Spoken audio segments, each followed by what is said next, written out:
For nearly 2 decades, a mathematical genius with delusions of single-handedly destroying industrial society planted or mailed powerful bombs to unsuspecting, innocent victims. It was a spree of mayhem that killed 3 and wounded over 24. In the largest and most expensive investigation in FBI history, agents spent 17 years hunting for the elusive terrorist known as the Unabomber.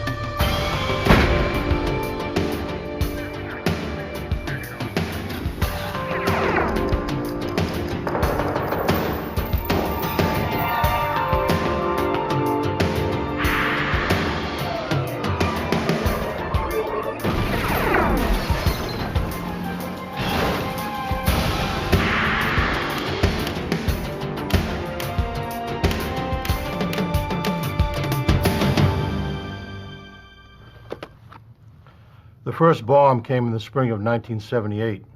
The damage it caused was minimal, but its impact would be enormous. With each new detonation, the bomber learned a little more about bombs, and law enforcement learned a little more about the man who sent them. Because its targets were universities and airlines, the FBI called him the Unabomber. I'm Jim Kallstrom, former director of the FBI's New York office. Before we ever knew the name Ted Kaczynski, we knew we were dealing with a disgruntled genius. We just didn't know how smart or how angry he truly was, or how far he'd go. But while the Unabomber was carefully perfecting his bombs, we were refining our profile. It was all a matter of who would finish first. On May 25th, 1978, an engineering professor named Buckley Crist at Northwestern University in Evanston, Illinois, appeared in the mailroom with a shoebox-sized parcel. Professor Crist was listed as the return addressee, and he didn't know the man it was addressed to. Campus security guard Terry Marker cracked, "Maybe it's a bomb."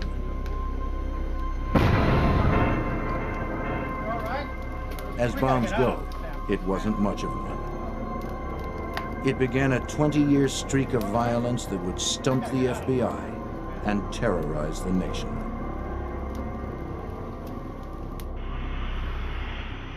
On November 15th, 1979, American Airlines Flight 444 took off from Chicago, bound for Washington, D.C. As the Boeing 727 reached cruising altitude, the cabin filled with smoke. It was pandemonium. The plane was diverted to Dulles Airport in Virginia. A dozen people were treated for smoke inhalation. But for a faulty wire in the bomb, over 100 people would have been killed. Bombing an airliner is a federal offense. The FBI was called in. FBI agent Chris Ronay examined the evidence of the airline bomb. It essentially was a wooden box that looked to be hand-fashioned, handmade. We found that it contained a barometric switch and some other initiating components, batteries, wires, and a container for the explosive charge. The barometric switch would function when the pressure changed in the baggage compartment sufficiently to close the switch or allow the barometric switch to function and then actually detonate the bomb. The use of an altitude-sensitive barometric switch told the FBI that they were dealing with a serious and smart bomber. Ronay began his inquiries with the Chicago police. He was looking for anything to compare to the airline device. At Northwestern University, a thorough search uncovered the existence of 2 minor and seemingly unrelated incidents at the university. In addition to learning of the device that injured Terry Marker, Ronay learned of another. On May 9th, 1979, another bomb had gone off at Northwestern University, seriously injuring graduate student John Harris. Its design was nearly identical to the first one. But since they were both relatively minor incidents, authorities at the time didn't connect the two. Dismissing those devices as amateurish pranks, the recovered debris was discarded. Working only from photographs, Chris Ronay concluded that all 3 bombs were the work of the same person. There were construction techniques, the way the wood was cut, the way it was put together, the markings on the wood, the way the tape was applied, that is evident in the photographs, was the same as in the previous cases. The pipe bombs, placed inside wooden boxes, were all made of ordinary components: screws and nails and smokeless powder and black tape. The components were homemade and sanded to render them untraceable. Certain components were not crafted as much as fondled and played with and looked at, and you could see they were handled and shaped and reshaped. And it just struck me that somebody spent an awful lot of time on this bomb enjoying putting it together. The FBI realized they were dealing with a serial bomber, one that was passionate about his craft. In the 1950s, a shy, highly intelligent boy from suburban Illinois named Ted Kaczynski skipped a grade in elementary school. He was an introvert, preferring to withdraw into his room to study, especially to study chemistry. He was a prodigy with genius-level intelligence. His IQ topped 170. He entered Harvard at 16 and graduated in 3 years in 1962. In 5 years, he had received his doctorate from the University of Michigan. As an assistant professor of mathematics at the University of California, Berkeley, Kaczynski was not a popular or outgoing professor. Practically no one got to know him. In 1969, he abruptly resigned. The social nature of his teaching position was too much for Ted. He just didn't seem to fit in. By 1971, Kaczynski had decided to drop out of society completely. He bought an 1.5 acres of land in a rural area just outside of Lincoln, Montana, 6,000 feet above the society he had come to despise. He built a tiny 8 by 10 foot cabin with no electricity or running water. There he would sit by himself, reading and writing. One of the things Ted wrote was a 23-page essay raging against modern man's obsession with technological and scientific progress. Scientific research, he wrote, will inevitably result in the extinction of individual liberty. He sent a copy to his brother David. David read it and stuck it in a trunk where it sat for a quarter of a century. In June of 1978, Ted Kaczynski took a timeout from his cabin to take a job working for his brother at a foam cutting plant in Illinois. Ted's bizarre behavior became too much. His brother was forced to fire him. Ted, take it down. Ted had insulted a female co-worker who had refused his advances. Ted seethed and within a year moved back to his cabin in Montana, vowing never to see his family again.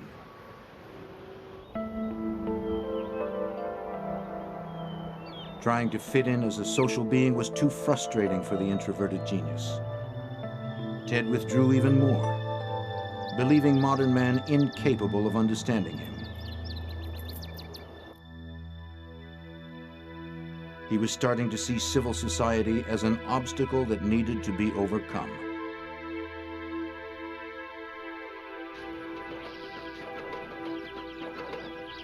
In time, Ted became acclimated to his life with few luxuries. He took it upon himself to grow his own food and to be otherwise self-sufficient. He had few acquaintances, opting for his own company in the Montana wilds.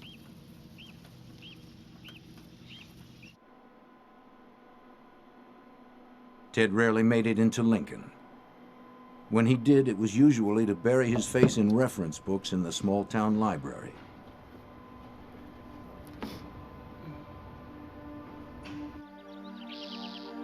On May 3, 1980, Ted Kaczynski rode his homemade bike into Lincoln. He wasn't going to the library this time. Instead, he caught a bus for Helena and checked into the Helena Park Hotel for a brief stay. The next day, he headed west. Ted had urgent business that needed tending to.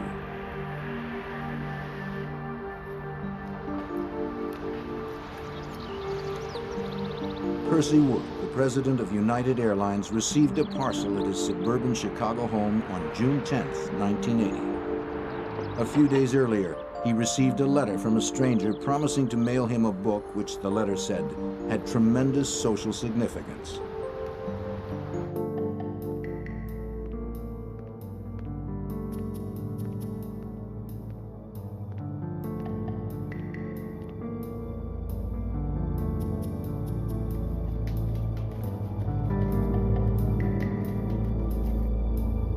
Wood placed the package on his kitchen counter. He opened and retrieved a book, Ice Brothers by Sloan Wilson. Wood was puzzled. Why is this book socially significant? He opened the cover.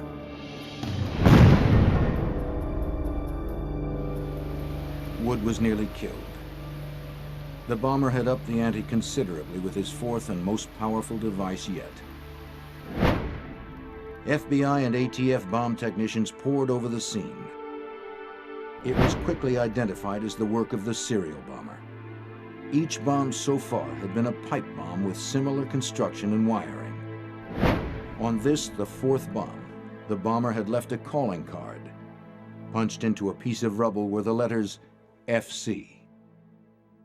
Certainly, the initials FC were put in these bombs to be found, clearly protected in such a way that they would survive the blasts. It didn't make any sense to have it in there. It didn't function in any way. It served no purpose except to say, here's my signature, here's an identifying feature. The FBI could only speculate what FC meant. By this time, FBI investigators had already given him a name. He bombed universities and airlines. They called him Unabomb, UN for university and A for airline. Naming him was easy. Finding him would be much, much more difficult.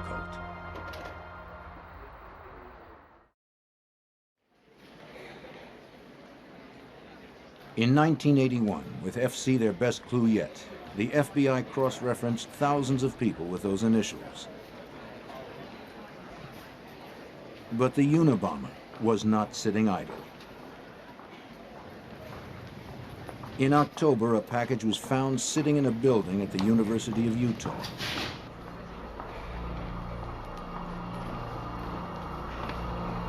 It was a pipe bomb. Fortunately, it was a dud. Investigators now had a device intact. Perhaps a component was traceable. It would take time to find out.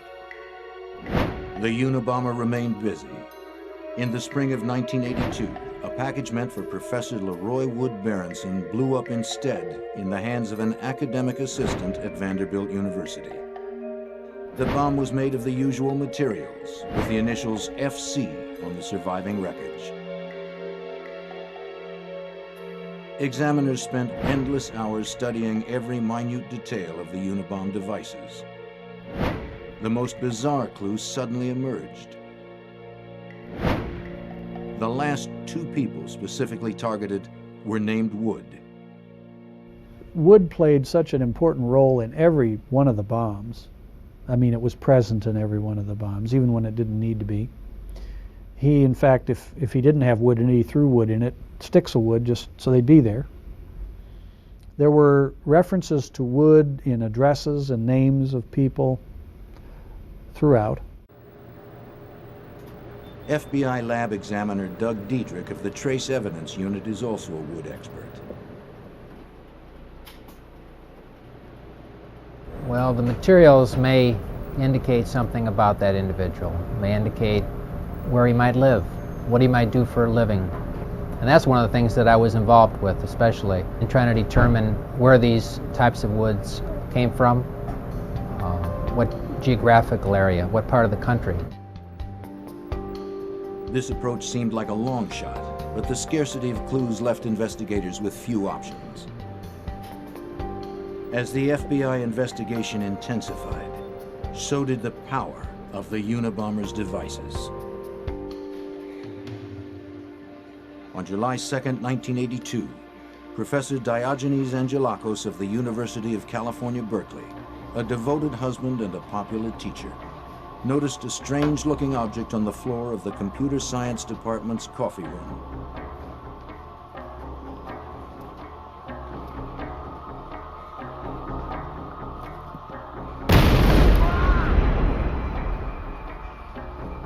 The explosion seriously wounded him and tore off his fingers. As he lay dazed, he found a typewritten note. "Wu, it works. I told you it would. RV."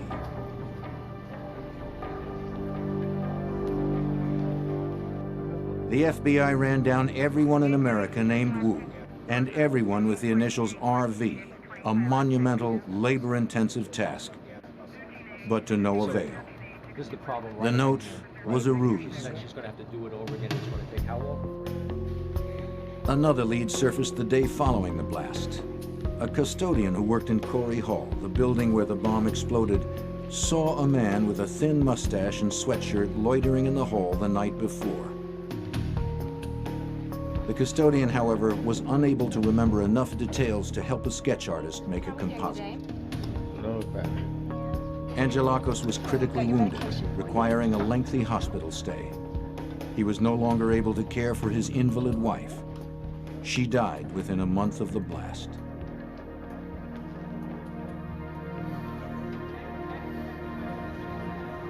In May of 1985, in that same building, Berkeley graduate student John Hauser, a captain in the Air Force, noticed on the floor a 3-ring binder sitting on top of another object.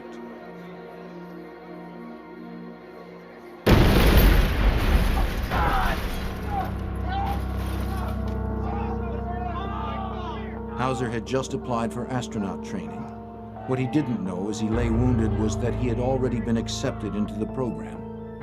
But he would never fly again. His Air Force Academy ring was found embedded in the wall across the room.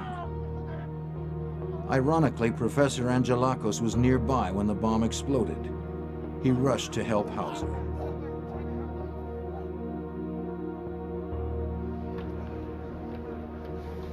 Unabomber-related crime scene investigations conducted by the FBI, ATF, and the United States Postal Service had become frustratingly routine. The recovered bomb components were packaged and sent to the FBI lab for future comparisons. Over the next few years, there would be many such examinations.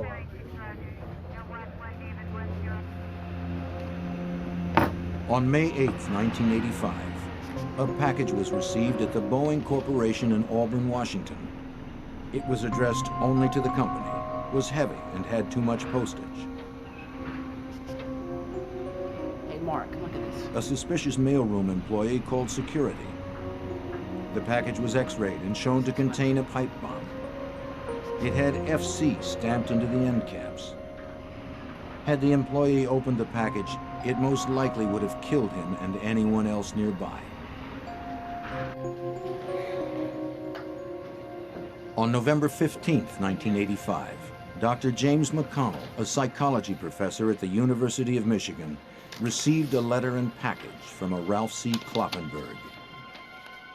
The sender described himself as a doctoral student. "I'd like you to read this book," he wrote. "Everyone in your position should read this book." As he read, his assistant opened the package nearby.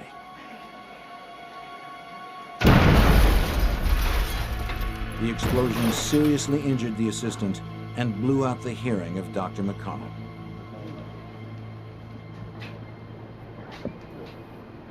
Examiners continued to dissect the bombs. They were evolving as the Unabomber refined his craft. Exhaustive lab tests showed they were getting more sophisticated and more powerful. Agents were frustrated. They were making little progress in determining the identity of the Unabomber. And their analysis was confirming what they already knew. If the packages kept coming, it would only be a matter of time before someone was killed.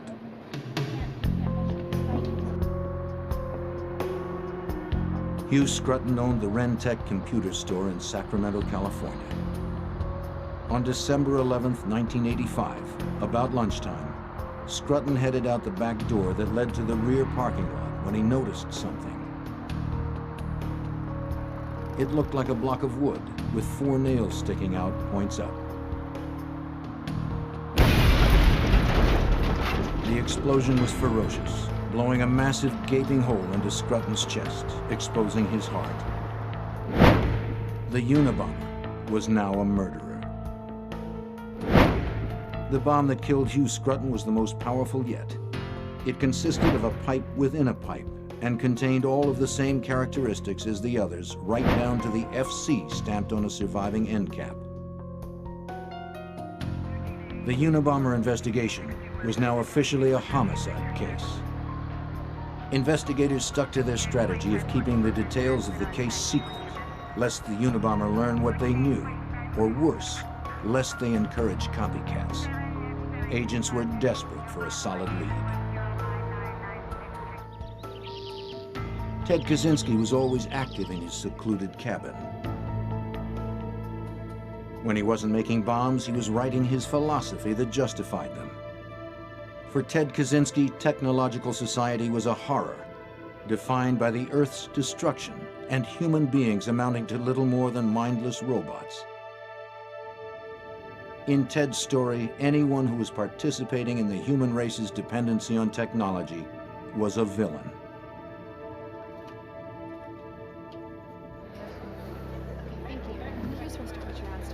On February 20th, 1987, a secretary at Cam's computer store in Salt Lake City looked out of her office window and caught a glimpse of a man in the parking lot, placing an object on the ground.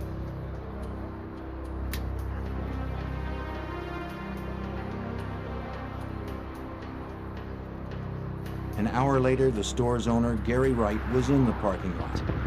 He noticed the object on the ground. It was a block of wood with 4 nails sticking out, points up.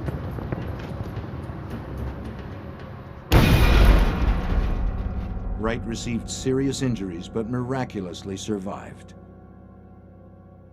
As police scoured bus stations and local businesses looking for a suspect, a sketch was commissioned from the secretary's description.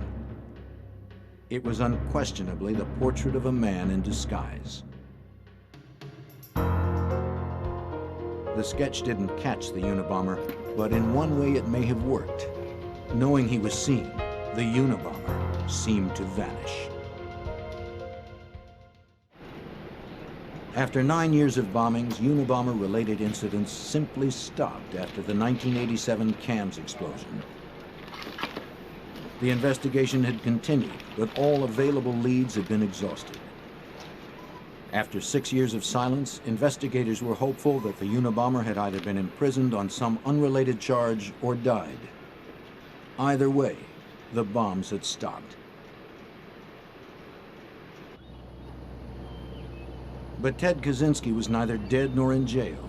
He had spent the last 6 years virtually alone. Content in his day-to-day routine. Tending the garden, hunting, writing, and visiting the library, Ted always managed to stay on top of current events. In 1993, after a 6-year hiatus, several highly publicized events propelled the Unabomber out of retirement.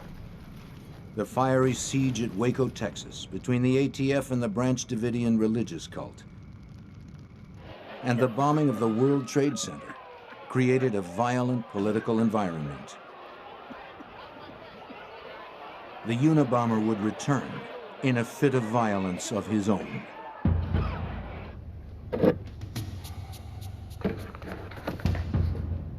Dr. Charles Epstein is a renowned geneticist at the University of San Francisco. On June 22, 1993, he sat down at his kitchen table to open his mail, including a padded envelope which had arrived that day.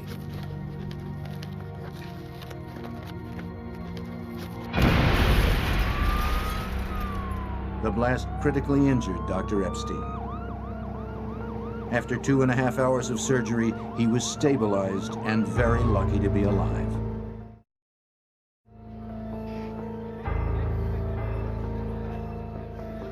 Two days later, on June 24th, Dr. David Gelernter, a prominent computer scientist at Yale University, arrived early at his office to open his mail from the previous day.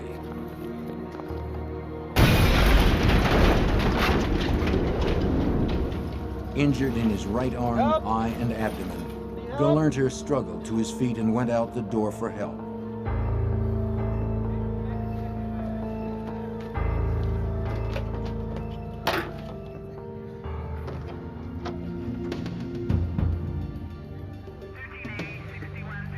The FBI quickly determined that the Epstein bomb and the Gelernter bomb were identical. Pipe bombs filled with potassium chlorate and aluminum powder. Both devices had been placed inside a handcrafted wooden box.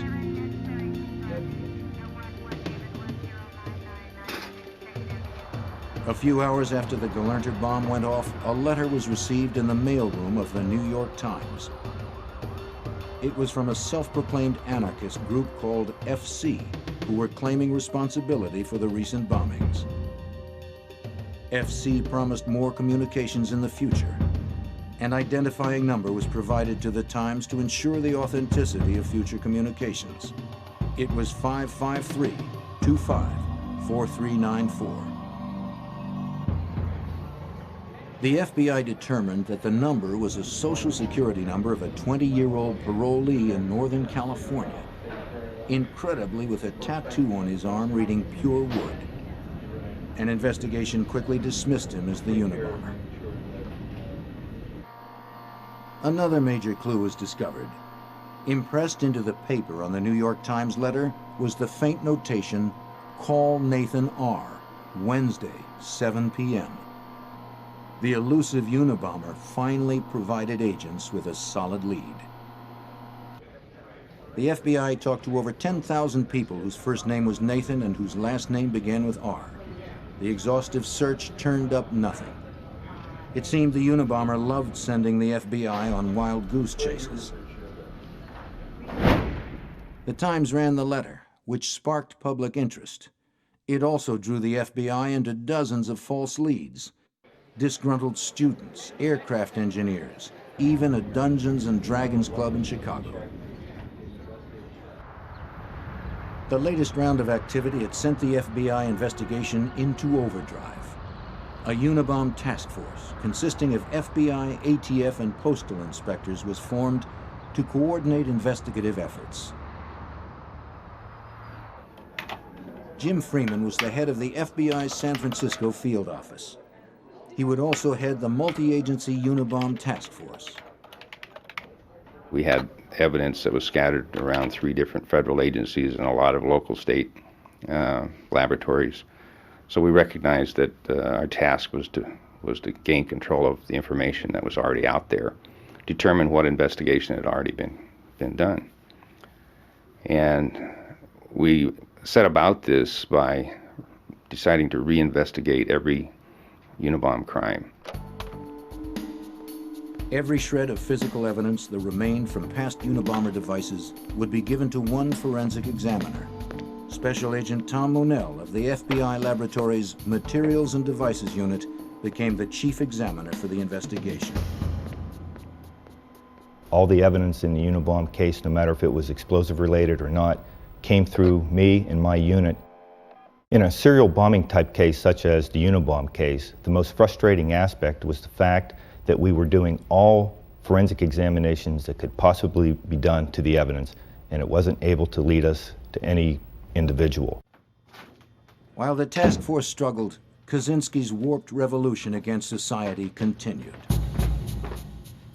On December 10, 1994, advertising executive Thomas Moser was opening his mail in his North Caldwell, New Jersey home. His wife and 2 daughters were upstairs. He examined a small package with excessive postage from an H.C. Wickel, Department of Economics, San Francisco State University.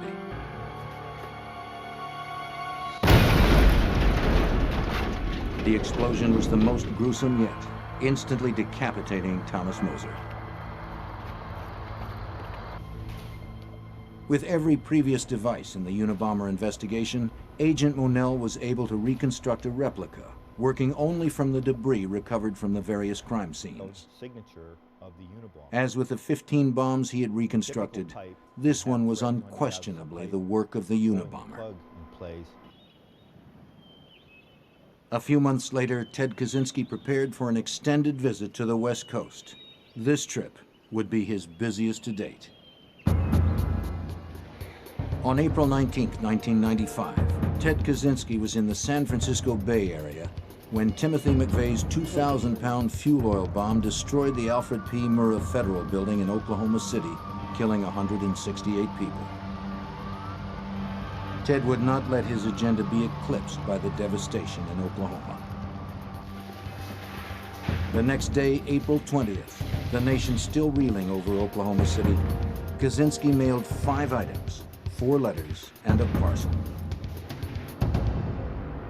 Within a few days, the mail arrived back east. First was a letter to the New York Times. FBI Special Agent Terry Turchie was second in command of the Unabomb Task Force. In the letter to the New York Times, he mentioned that he was claiming responsibility for the attacks on Thomas Moser, Charles Epstein, and David Gelernter. He also mentioned some of his goals and objectives and said that he was thinking of sending a manuscript or essay and that he wanted them to consider publishing that essay. And if they did, he would make an agreement to cease committing terrorist acts. The second letter received was to recent victim David Gelernter at Yale, still recovering from his April wounding. The letter was taunting. Dr. Gelernter, people with advanced degrees are not as smart as they think they are. If you'd had any brains, you would have realized that there are a lot of people out there who resent bitterly the way techno-nerds like you are changing the world.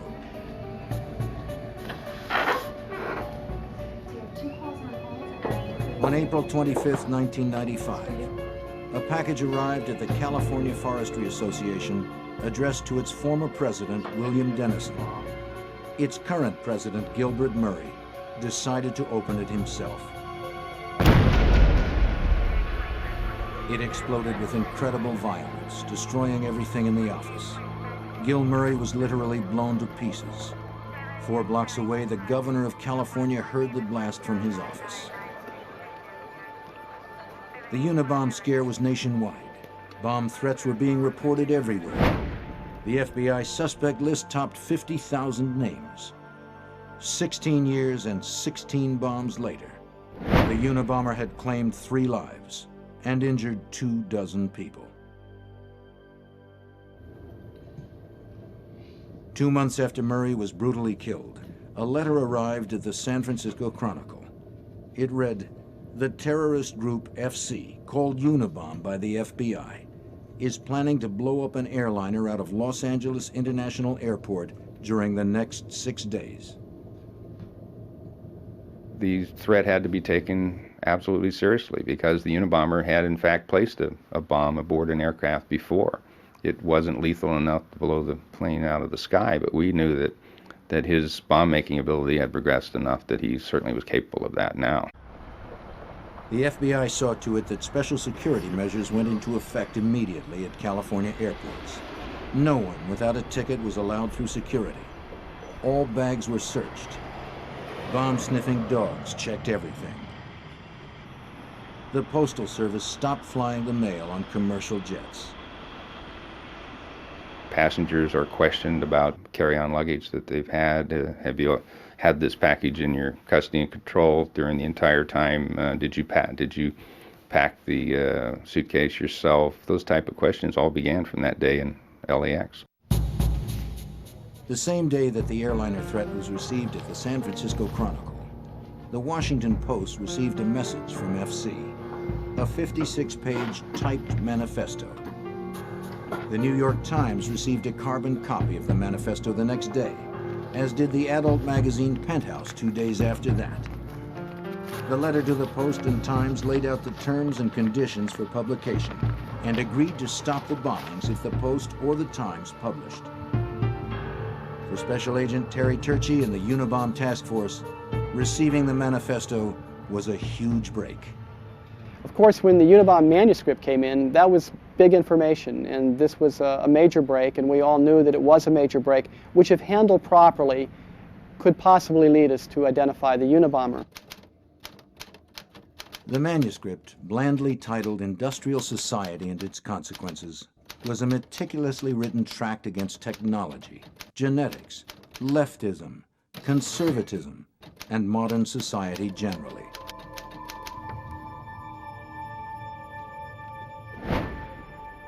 The FBI had many items of evidence collected from years of investigating this case.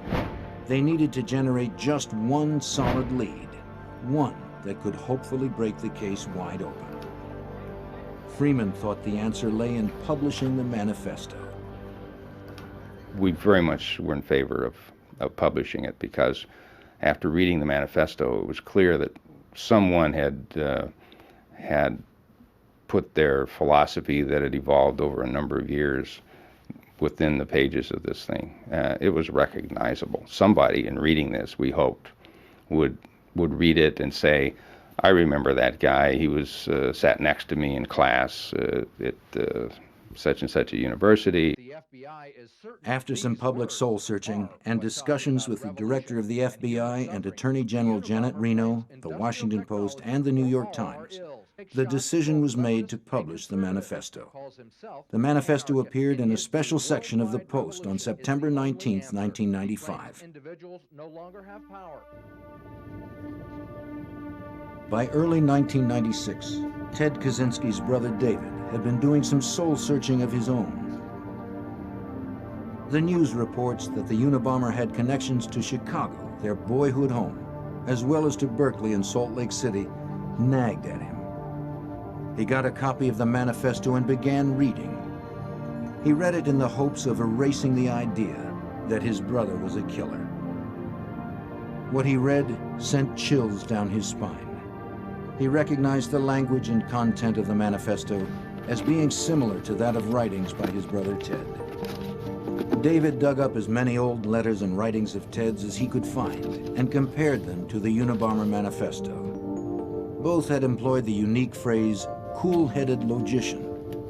David was distressed, but not yet convinced.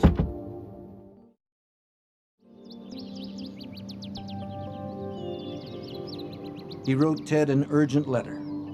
Though he did not reveal his suspicions, he requested a visit to Montana. Ted refused his brother's request. David decided to call a private investigator to look into the matter, but the news that the private eye brought him was not encouraging. The private eye submitted the manifesto along with some of Ted's writing to be analyzed by experts who didn't know the parties involved. The experts concluded that the authors had a strong chance of being the same person. Frantically, David continued his search for anything Ted had ever written to him. In an old trunk, he came across the essay Ted had sent him back in 1971. David could no longer hide from the reality that his brother might be the Unabomber.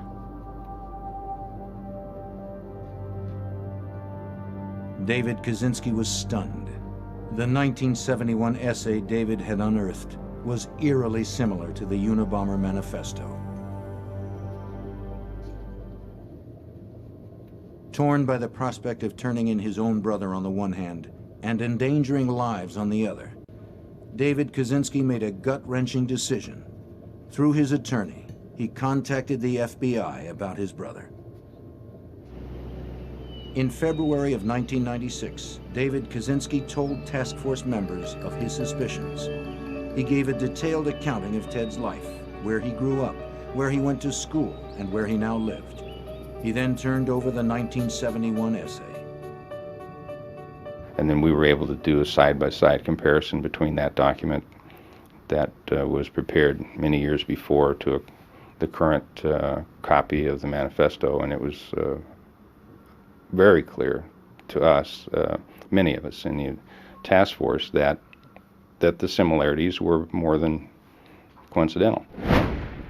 The FBI analyzed the essay and found over 160 examples of similarities with the Unabomber manifesto, including common phrases and misspellings.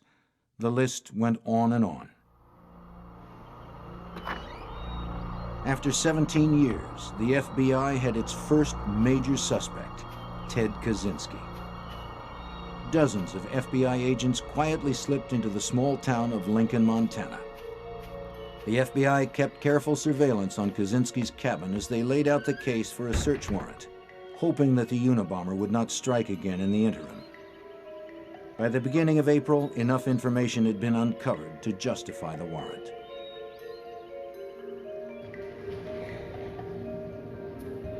Among other things, agents were able to learn that Ted had traveled extensively. Hotel records showed that he was always on the move immediately preceding a Unabomber event. Agent Terry Turchi submitted a meticulous 65-page affidavit outlining the government's case against Ted Kaczynski and requesting permission to search his cabin. We had been working all morning, since about 5 that morning, to pre-position various agent teams in different locations in the woods in Lincoln, Montana, and at a forward command post that we had established in Lincoln. Everybody had a different role. We had also had the evidence response teams coming in, and they were staging at another command post that we had in Lincoln. So everyone was ready to go once the warrant was signed. Disguised FBI agents and a forest officer approached Kaczynski's cabin. They walked toward his cabin speaking loudly. They didn't want Kaczynski to suspect there was anybody sneaking up on him. The officers asked him to help identify a property line on their map. As he turned to get his coat, the officers pounced on Kaczynski.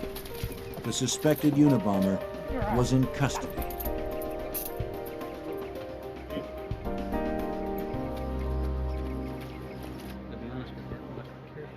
Kaczynski was immediately taken for questioning to a temporary forward command post.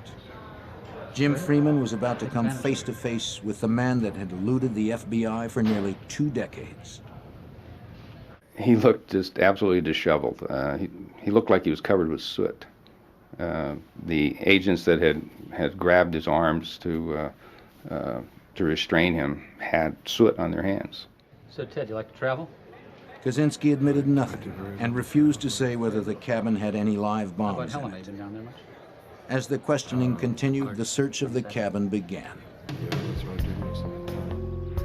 The tiny cabin was treated essentially like a live bomb. It was assumed that the place at the very least had live bombs in it, or at worst, was heavily booby-trapped. Explosive ordnance disposal teams cautiously made their way into the cabin. Ted Kaczynski had not been formally arrested on any charges yet.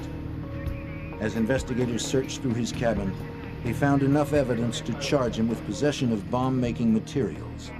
They found pipes, chemicals, wiring, batteries, and wooden boxes. This charge would allow agents to hold Kaczynski until a more thorough search could be conducted.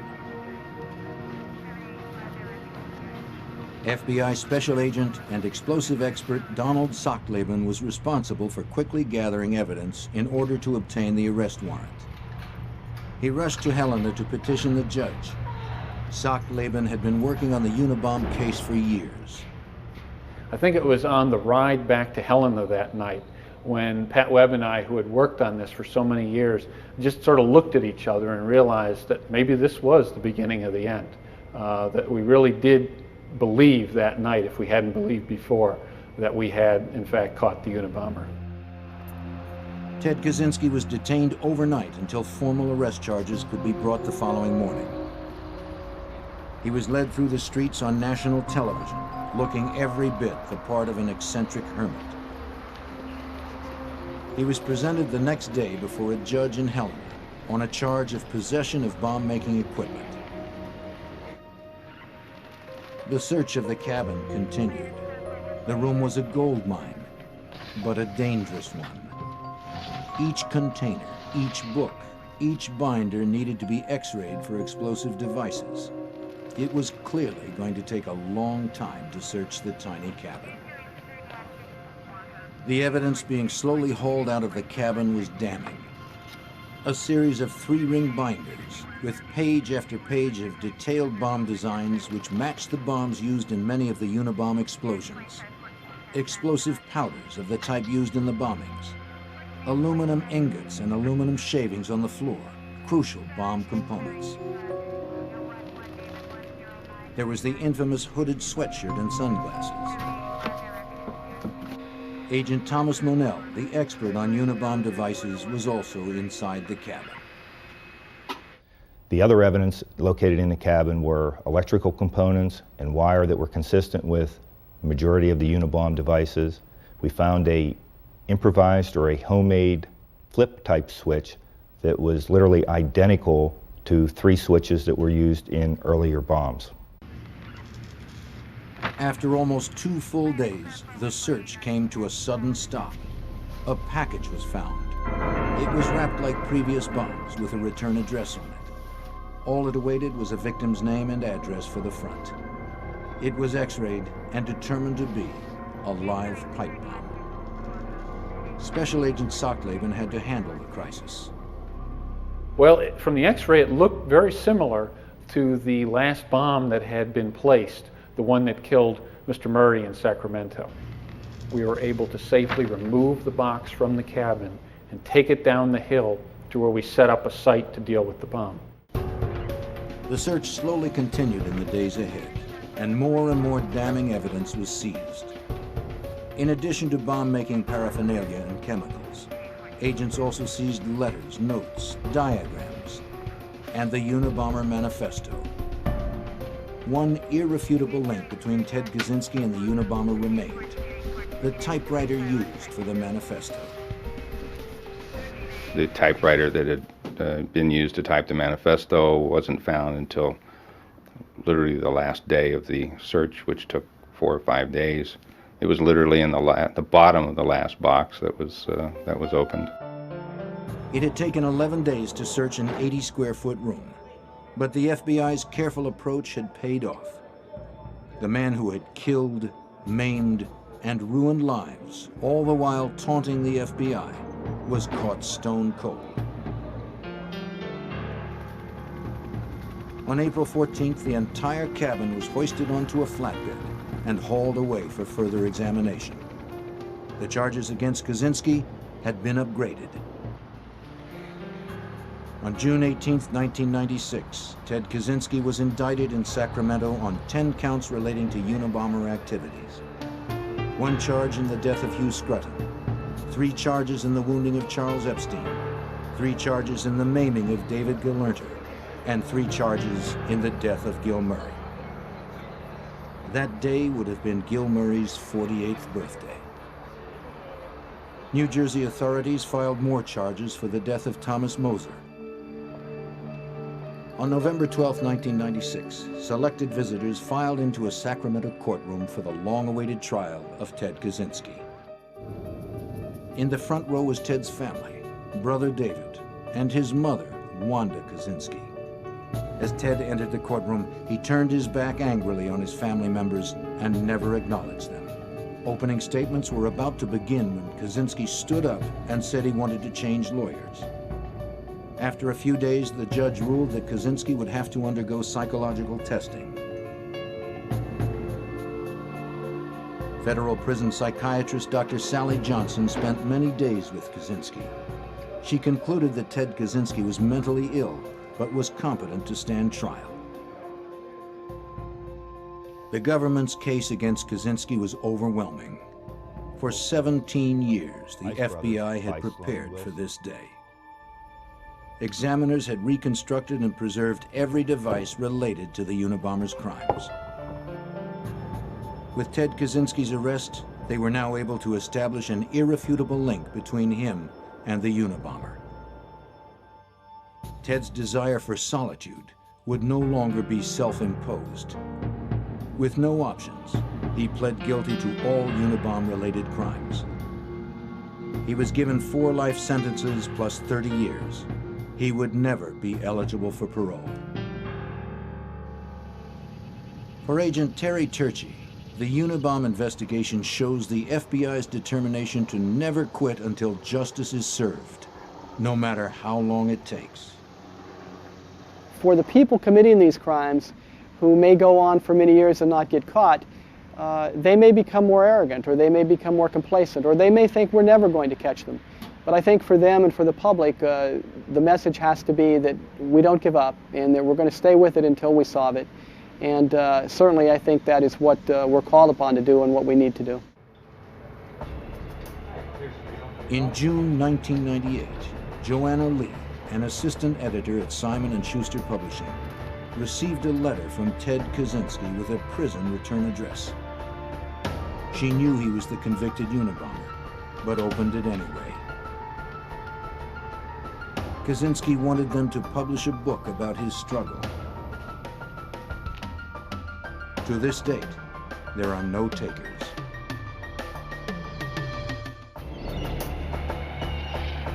Biloxi, Mississippi. A quiet southern town with a burning core of corruption. In 1987, its secret burst violently to the surface, leaving 2 prominent citizens dead and ripping the top off a grand conspiracy.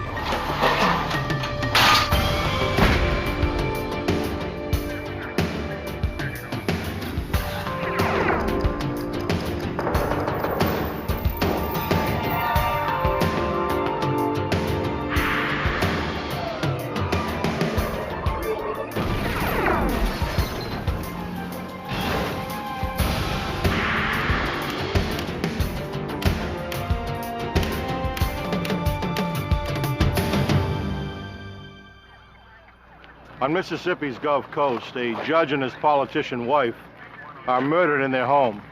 The killer left few clues. It looked like a professional hit, and the investigation led nowhere. But the FBI refused to give up. I'm Jim Kallstrom, former head of the FBI's New York office. Until we could prove that federal laws had been broken, our hands were tied. It would take years to break the conspiracy of silence and reveal the tangled tale of corruption.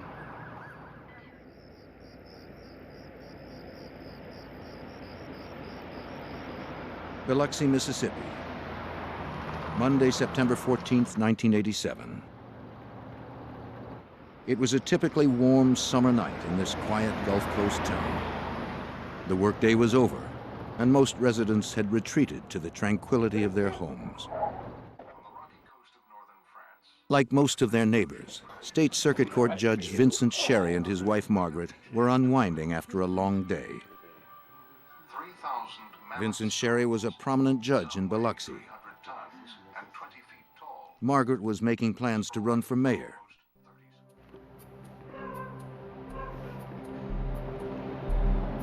Both were fixtures at Biloxi's social and community functions.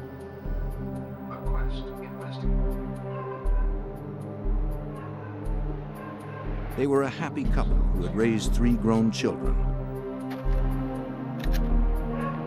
Tomorrow they planned to visit their daughter out of state. Their life together seemed ideal. They were just settling in for the night when an unexpected visitor came to the door. What are you doing here with that?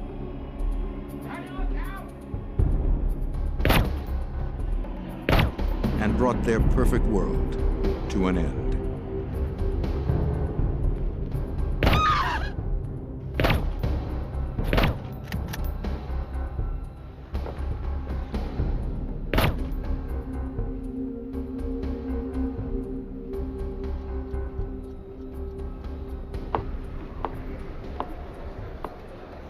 The Sherrys were supposed to be with their daughter, so no one realized anything was wrong until 2 days later when the judge failed to show up in court on Wednesday, September 16th.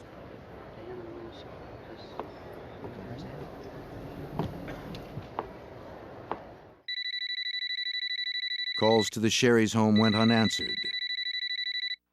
I'm sorry we can't take your call, but leave your message after the beep.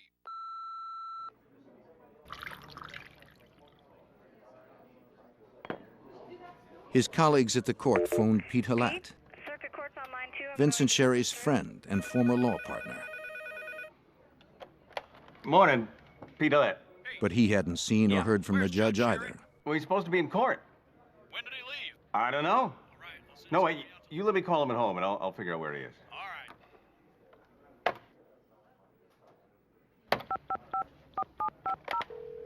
After he left a concerned message on the Sherry's answering machine, Halat felt he'd better check on his friend personally. Oh, I got the machine. Judge, it's Pete. They're looking for you in court. Is everything okay? On his way out, he asked his junior partner, Charles Legier, to ride with him. Charlie, hold on, time to saddle up. But I need some help, so let's go. Listen, I'll give you a call back, okay? Yeah, bye-bye. I figure if we go together, the two of us can find. As they drove, Legier tried to make conversation. Finding out from lawyers. Halat seemed distant, perhaps concerned about the judge.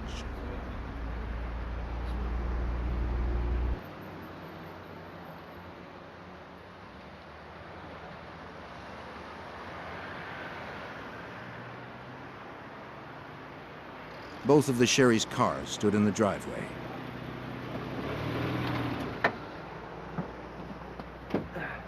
Well, the car's here. I don't like it. Well, his car's here. He's supposed to be in court. Halat asked Legier to go to the house, while he asked a neighbor if she'd seen the couple. Just go ahead.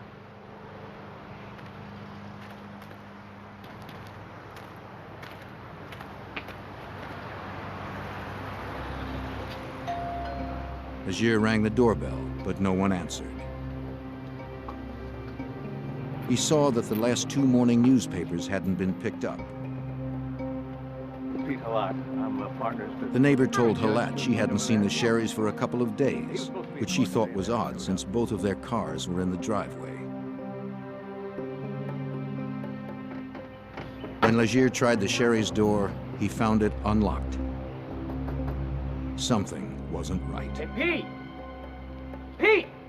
That's unusual.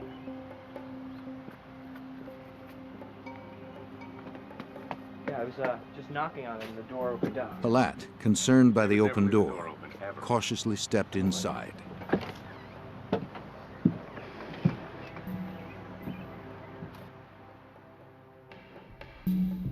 A few steps in, he made the gruesome discovery. Judge Sherry had been gunned down in his own home. Hey, what's wrong? They called the police. Authorities arrived to find the body of Vincent Sherry at the front of the house. In the back bedroom, they discovered Margaret. Because the couple was so prominent, the murder investigation became top priority. Detectives contacted the FBI's Biloxi field office. Though the FBI would not yet be officially involved, they offered the use of their agents and forensic laboratory.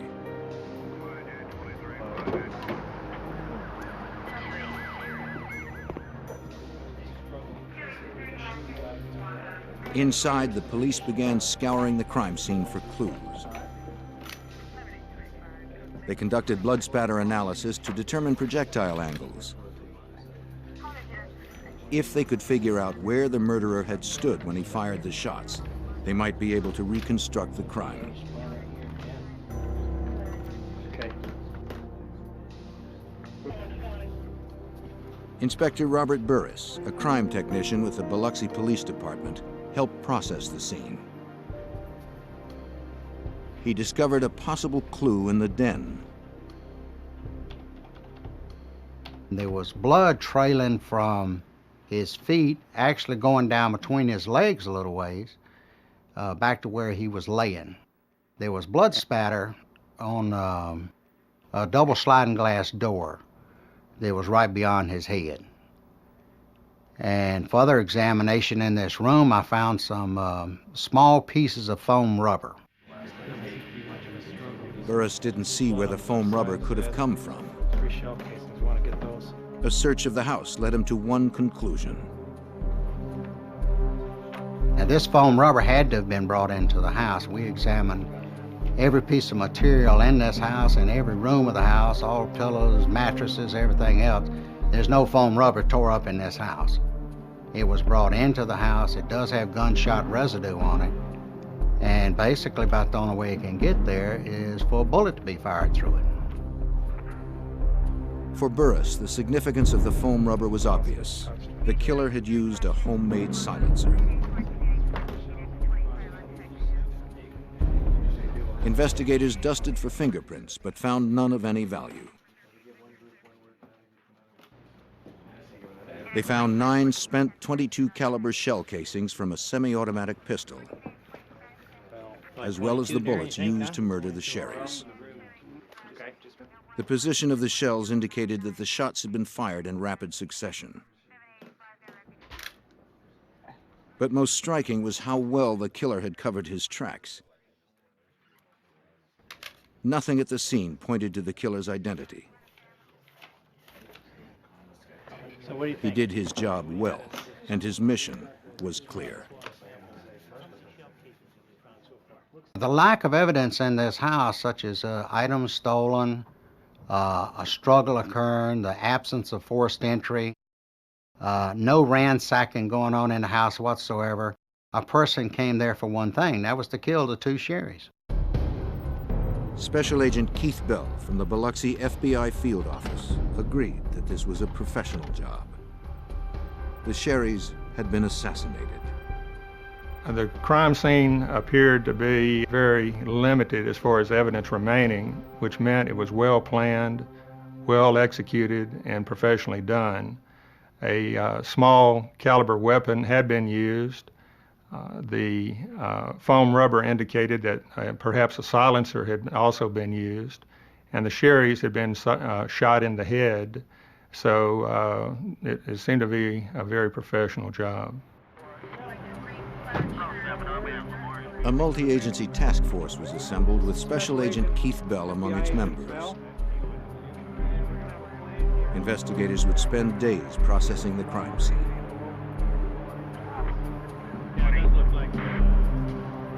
They grappled with a single question. Why had the Sherrys been murdered? That was one of the main questions, that being why were both Judge Sherry and Margaret Sherry murdered? Because it was fairly obvious that Judge Sherry could have been killed during his morning or afternoon jogs around the neighborhood. So it was a real mystery why Margaret had been killed. Investigators believed the answer might lie in the controversy over Biloxi's future. Some civic leaders hoped to transform the sleepy southern town on Mississippi's Gulf Coast into a flashy resort where casinos would attract tourist dollars.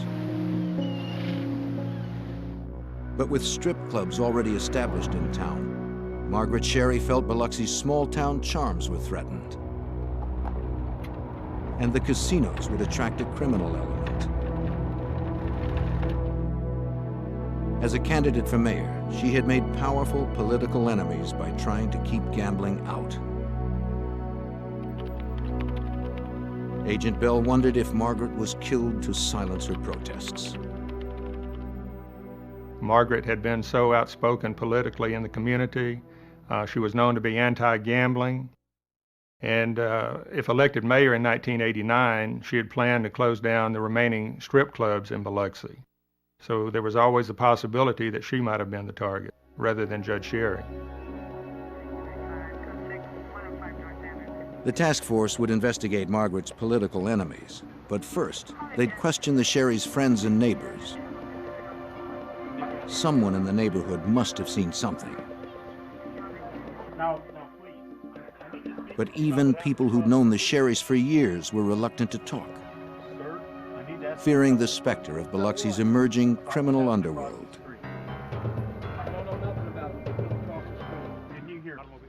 The Sherry murders brought a dark cloud over the city of Biloxi. Many of the citizens in Biloxi were afraid to openly express their opinions. They saw that Margaret Sherry, who had been quite vocal and quite outspoken in political circles, had ended up dead, as had her prominent husband, Judge Sherry. So many citizens, after these murders, were hesitant even to be interviewed by FBI agents or by local police officers because they basically did not want their names tied into anything to do with this case. If people wouldn't talk to the authorities, perhaps they would talk to Lynn Sposito, the Sherry's daughter. After being notified of her parents' murders, Lynn rushed to Biloxi from her home in North Carolina. Determined to find justice, she questioned everyone in the neighborhood. One family friend gave her a crucial piece of information.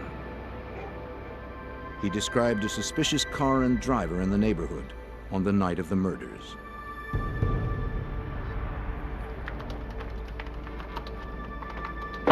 She took the lead to the police. They identified a man who had seen a suspicious Ford Fairmont driving in front of the Sherry home on Monday night, September 14th, 1987. Investigators tried to determine the identity of the driver based on the witness's description.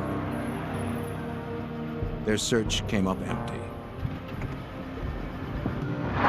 But a few days later, not far from the Sherry's home, investigators found an abandoned car, a Ford Fairmont. A check on the vehicle's identification number showed it had been reported stolen the day before the murders.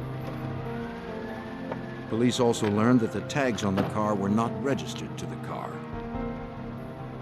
Realizing that this vehicle was probably the killer's getaway car, investigators towed it to a police garage to examine it further. Somewhere in the car, they hoped to find a key to the killer's identity.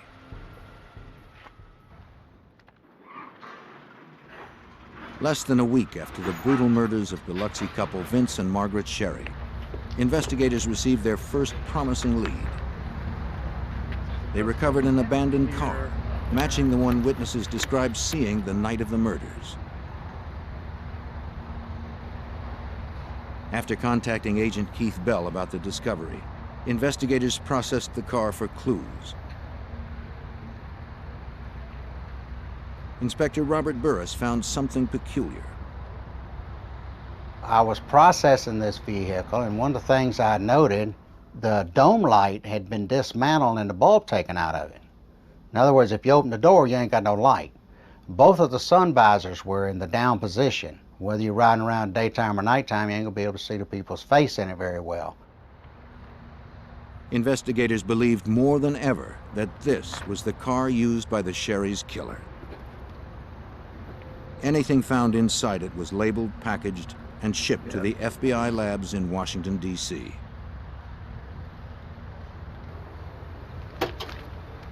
But FBI lab examiners would find nothing of evidentiary value. After Agent Bell arrived, he examined the license tag more closely. He discovered it had its own story to tell. It was determined that the tag on the Ford Fairmont had been stolen from an abandoned vehicle in 1984, actually 3 years before these murders occurred. So what it meant was someone had removed the license plate, likely in 1984, had kept the license plate, and then when this major crime in the city of Biloxi was to occur, they pulled it off the shelf, so to speak. With no other solid evidence, investigators hoped that following the trail of the stolen tag might lead to the killer. It was traced to an apartment complex where the original car had been abandoned 3 years earlier. Investigators contacted the apartment manager, who told them that prior to having the vehicle towed, he called a friend to come and strip it for parts.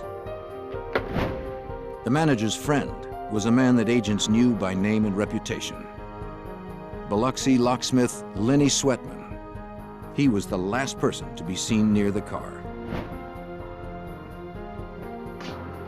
Sweatman belonged to a loosely organized group of criminals the FBI was investigating in connection with another case.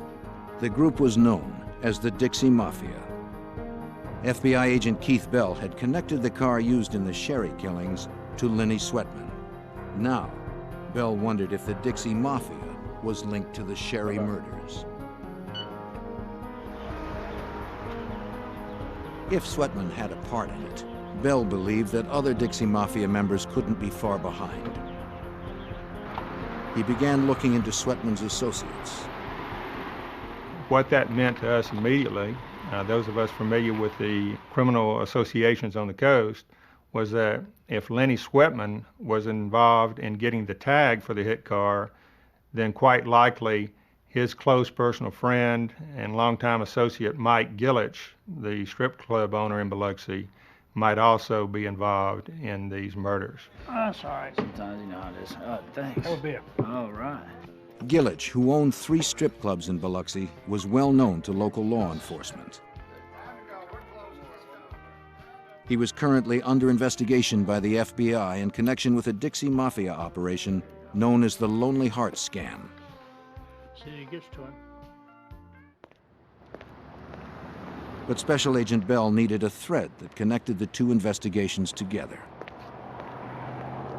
He started by familiarizing himself with the Lonely Heart Scam. It was run out of Angola Prison in Louisiana by a man named Kirksey Nix, the incarcerated kingpin of the Dixie Mafia. No, the first model. Nix would run ads in gay magazines, asking for money to help fictional gay men get out of trouble with the law.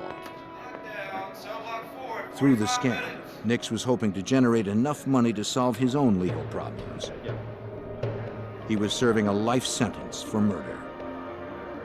From his jail cell at Angola, he coordinated what we've been referring to as the homosexual scam, which generated hundreds of thousands of dollars from individuals around the country, as well as some people in Canada. With this money, he intended to buy his way out, or attempt to buy his way out, of his Louisiana prison sentence. Believing that they were helping gay men out of trouble, people who read the magazine ads would wire or mail money to a nearby Western Union. Nix would then call his contact on the outside, Mike Gillich. Gillich would then dispatch his bagman to retrieve the money. Right.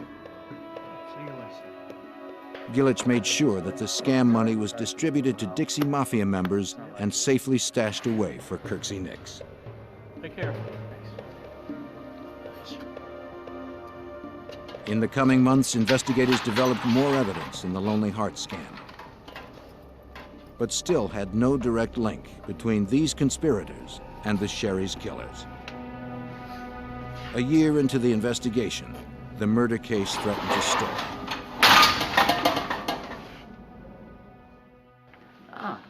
Hi. Come in. As the year stretched to 16 months, the Sherry's daughter, Lynn Sposito, grew increasingly frustrated.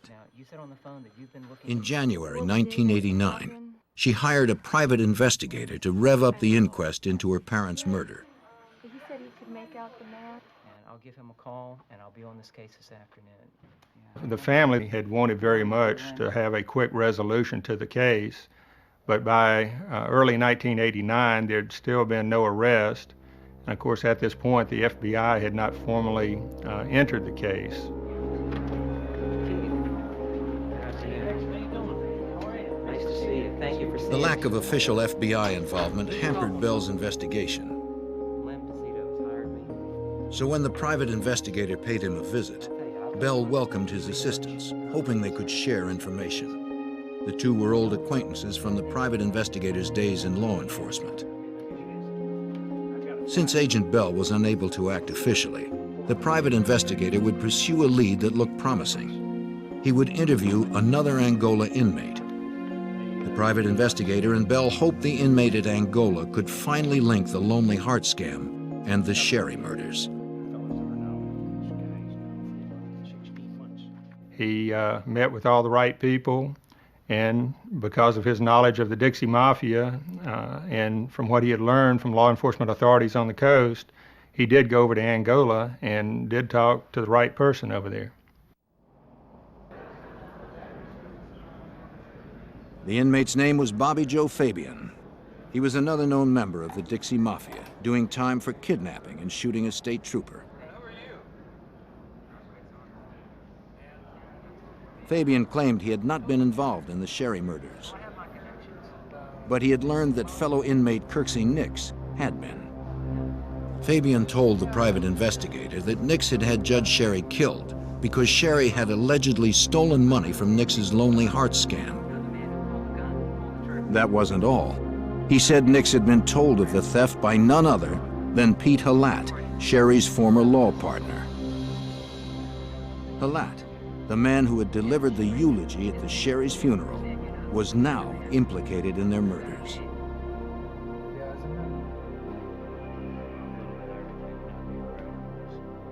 Halat officially represented Nix on legal matters, but Fabian said Halat's role in the Lonely Hearts scam was criminal, not legal. Halat was one of the people receiving money from Nix for safekeeping through Mike Gillich's bagman. Don't forget to pick up next week at the other place. And the ties between the outlaw and the lawyer went deep. Kirksey Nix's girlfriend and accomplice, LaRae Sharp, worked in Halat's office.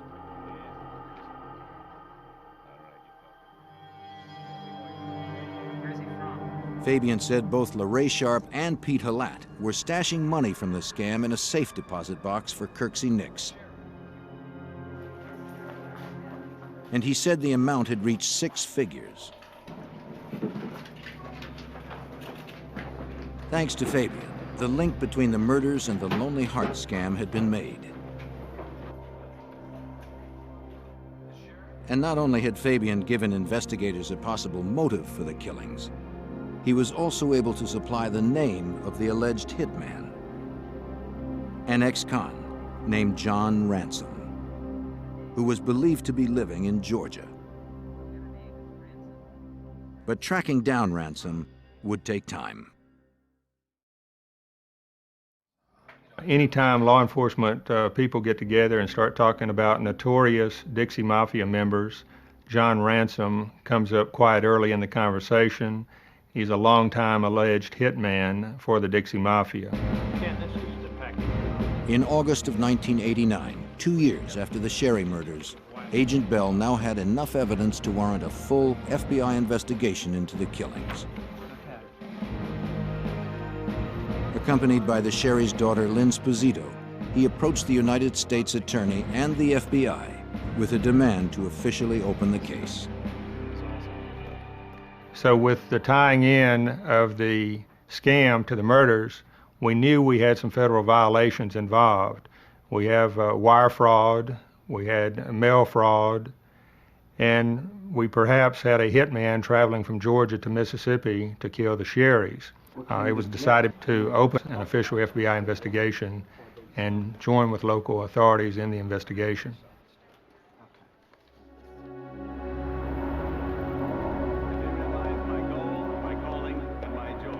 By now, however, suspect Pete Halat, Judge Sherry's former law partner, had been elected mayor of Biloxi. With a key suspect in such a high position, investigators encountered new roadblocks. It became very difficult for the FBI to share all of its information with the local authorities. We are not saying that the local police were corrupt. What we are saying is that Mayor Halat put his own people in as Director of Public Safety and as Police Chief, so we were somewhat circumspect on what we shared with local authorities during that time period. In August of 1989, as investigators attempted to unravel the truth about the Sherry's murders, informant Bobby Joe Fabian made a surprise move. He told his story about the Sherry murders to the TV news. Fabian hoped that by bringing attention to himself, Kirksey Nix would be less likely to have him killed for cooperating with authorities. Along with the report, the station broadcast a mugshot of John Ransom, the alleged hitman in the Sherry case. When Charles Legier, Pete Halat's junior partner, saw the photo, it surprised him.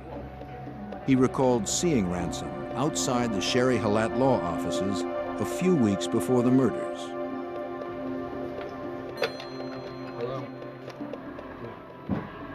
Legier shared his information with the task force.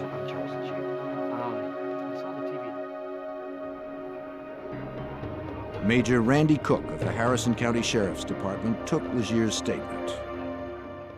Legier said the reason he remembered Ransom was Ransom stepped off of a curb and came up to him and asked him, "Where's Vince Sherry's office at?" When Legier was interviewed, he recalled there was something unusual about the way Ransom stepped off of the curb. Ransom had a prosthesis on one leg.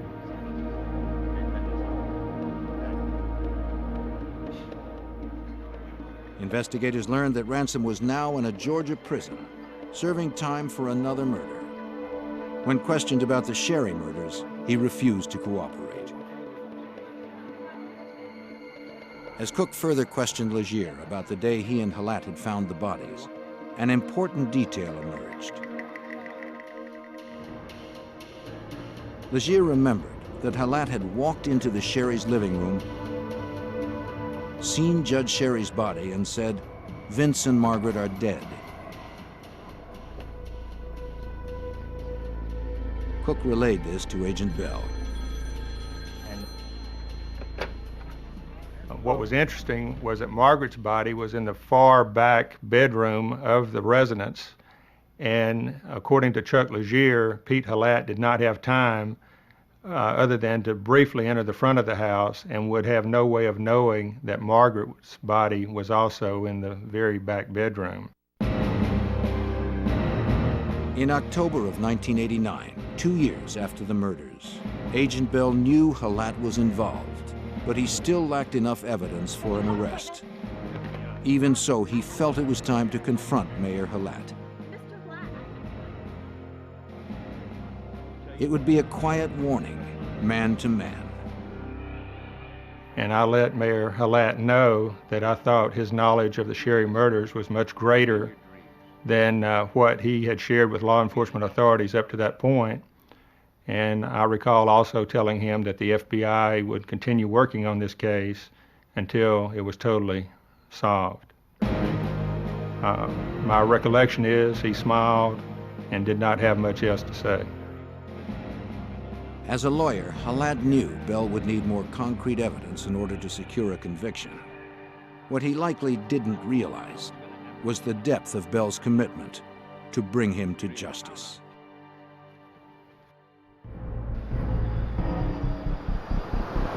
Three years had passed since Judge Vincent Sherry and his wife Margaret were murdered in their Biloxi, Mississippi home. FBI Special Agent Keith Bell had connected the killings to members of the Dixie Mafia and to Judge Sherry's friend and one-time law partner, Pete Halat. The alleged triggerman, John Ransom, was refusing to talk. In January of 1990, Agent Bell and Major Randy Cook of the Harrison County Sheriff's Department drove to the Atlanta Federal Penitentiary to question another possible accomplice. This is Special Agent. A man named Bill Rhodes. Rhodes, a known associate of John Ransom, was willing to cooperate. He told them that in early 1987, Ransom had contacted him about driving the getaway car in a crime to take place in southern Mississippi. Ransom had said a judge would be murdered and that the pay was $10,000.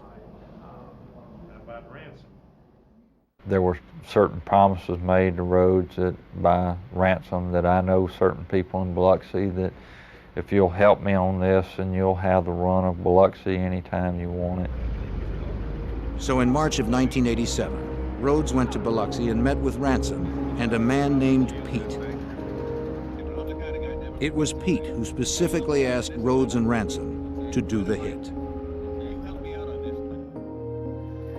Rhodes said he also met with Mike Gillich, the Biloxi strip club owner, who would supply the money once the hit was done.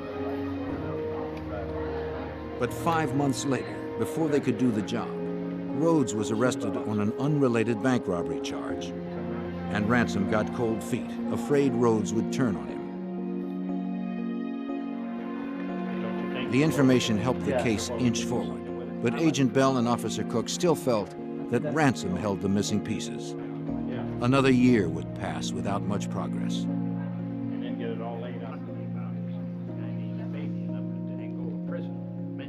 In late 1990, the investigators went to the Bostick Correctional Institute in Georgia, where Ransom was serving time. Finally, Ransom agreed to talk. He admitted that he delivered a .22 caliber pistol to LaRae Sharp, Kirksey Nix's girlfriend. But Ransom insisted that he did not do the job. Based on what Ransom said, LaRae's involvement was starting to look bigger than simply stashing scam money in a safe deposit box. All finished? Finished, thank you. Through his contact with Sharp, Nix learned that the investigation was heating up. He worried that his girlfriend might talk, so he tried to head off the problem by putting out a contract on her life.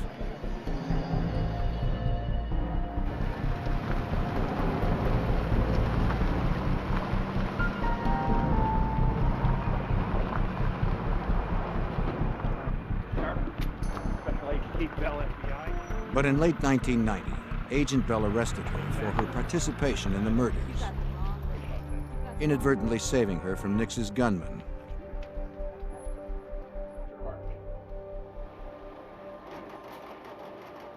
During a polygraph test, Sharp denied her involvement in the Lonely Heart scam and the Sherry murders. But the machine called her bluff. When Bell and his team added her statements to their existing stacks of evidence, they were ready to bring indictments against several key players. Mike Gillich, John Ransom, LaRae Sharp, and Kirksey Nix were charged as conspirators in the Sherry murders. Notably missing from the list was Pete Halat. The case against Halat would have to wait until they had enough evidence for a murder conviction. For now, the FBI would look to convict the others on conspiracy to commit murder. So many of the questions came up, why didn't y'all indict Pete Halat early on when you indicted everybody else? Well, at the time, we didn't have the hard evidence that you would have to arrest a mayor and prosecute him. The conspiracy trial produced several key witnesses that would help investigators piece together the complex scheme. Mr. Gann, you stated that all these people here Robbie Gant, Gillich's bagman for the Lonely Heart scam, testified for the prosecution.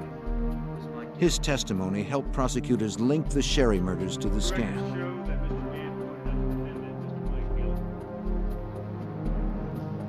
All 4 defendants were found guilty. Nix was given 15 years in addition to the life sentence he was already serving for murder. Gillich also received a 15-year prison term. Ransom got 10 years, and LaRae Sharp 1. I'll pay you for it. Get your hands on the order in the court.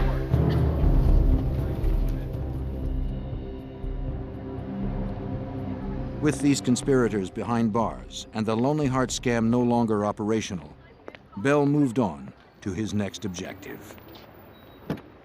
We decided not to end the Sherry investigation after the 1991 initial convictions because at that time we had not proven who had actually shot the Sherrys, and also Pete Halat had not been indicted or convicted at that point. And we all felt strongly that Pete Halat had played a major role in the scam and in the murder plot. So we were determined to continue the investigation to see if we could get enough evidence to indict and convict Mr. Halat and the actual shooter. In late July of 1992, Agent Bell got the break he was looking for. Following the conspiracy trial, Mike Gilich was desperate to find a way out of prison.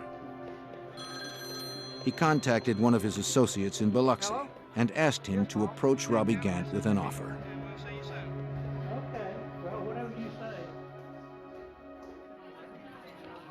Gant told Agent Bell about it.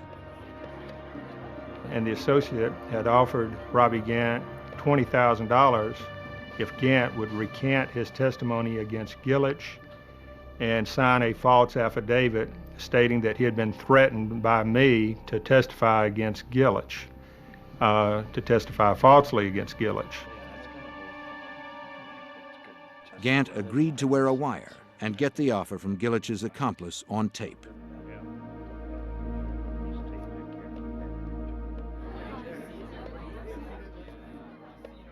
Gant met with him in Mississippi. This time, Gant's tape was rolling when Gilich's associate reiterated the bribe. Gant accepted as Bell had instructed.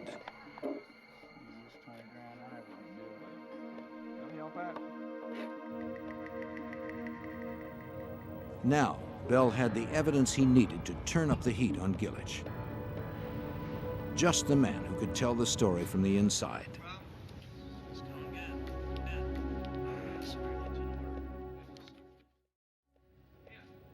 By 1993, 6 years after the double murder of Vince and Margaret Sherry, FBI agent Keith Bell had put 4 members of the Dixie Mafia behind bars. But he still had no formal murder convictions against those involved. And Mayor Pete Halat, the suspected mastermind of the case, was still free and running the city of Biloxi. In fact, the year before, Mayor Halat had broken ground on the city's first big casino. The victory for our town and our people. The press still hounded Halat about his involvement in the Sherry murders, but he remained adamant about his innocence.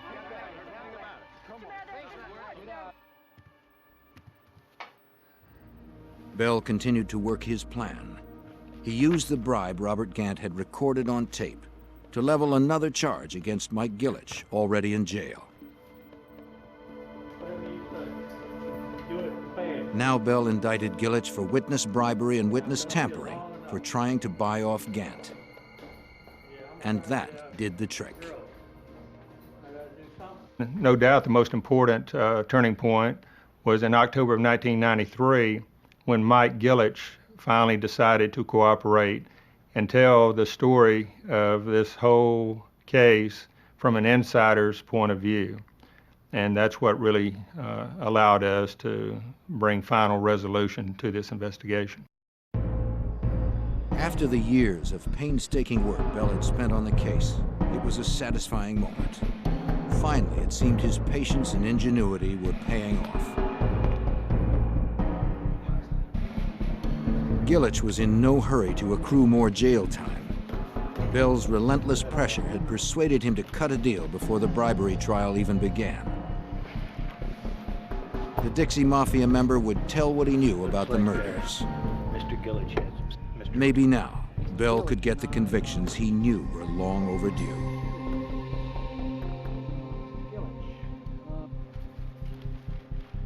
But for a career criminal like Mike Gilich, adjusting to life on the right side of the law wasn't easy.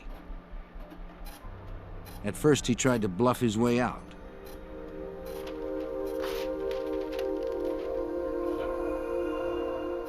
Of course, it always takes some time, a period of weeks, to develop some degree of trust and to be able to communicate with someone like this who, for the first time, has decided to leave his lifelong role as a criminal and start cooperating with the FBI.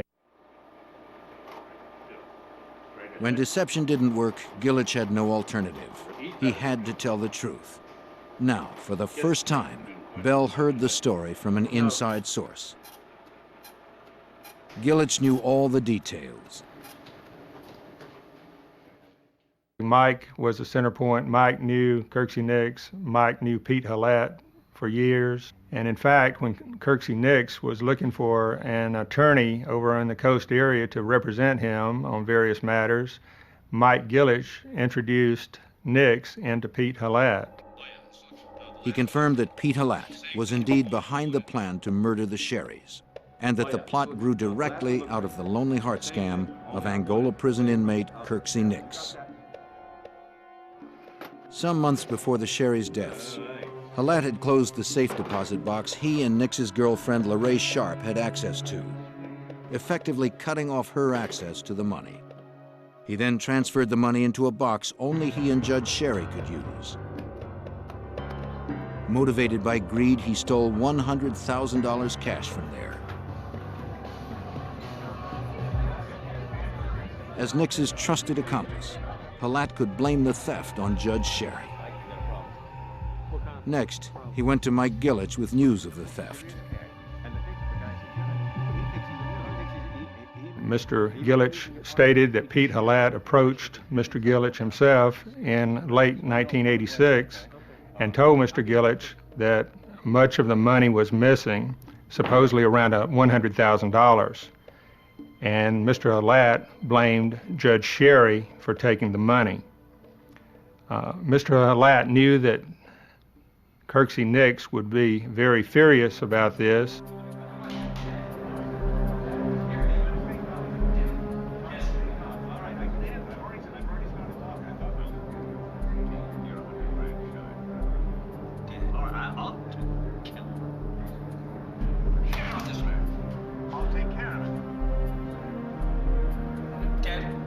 It is not known who ordered Margaret's death, but as a fierce opponent of corruption, she posed a threat to the underworld forces hoping to control Biloxi.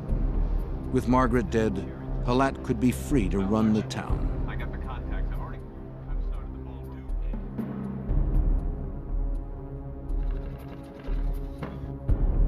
Gillich said that he and Hallett planned the murders. Ransom and Rhodes provided the murder weapon. But when they passed on doing the hit, Gillich found a replacement. A Texas-based petty criminal named Thomas Holcomb. Holcomb would be paid $20,000 to murder Judge Sherry and his wife. Gillich had also helped provide the car with the help of locksmith Lenny Sweatman.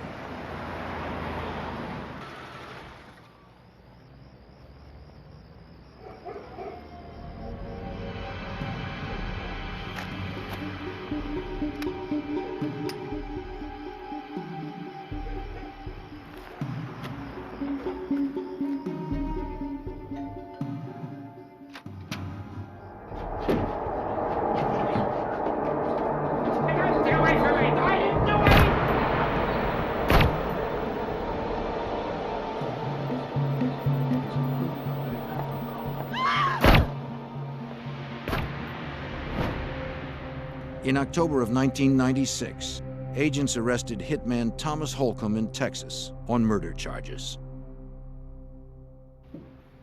That same month also saw the arrest that Agent Bell had anticipated and worked 9 years to achieve. An innocent man, and you're going to put the cuffs on me? Let me read you your rights. The arrest of Pete Hallett for the murders of the Sherrys. You can, anything you say can and will be held against you.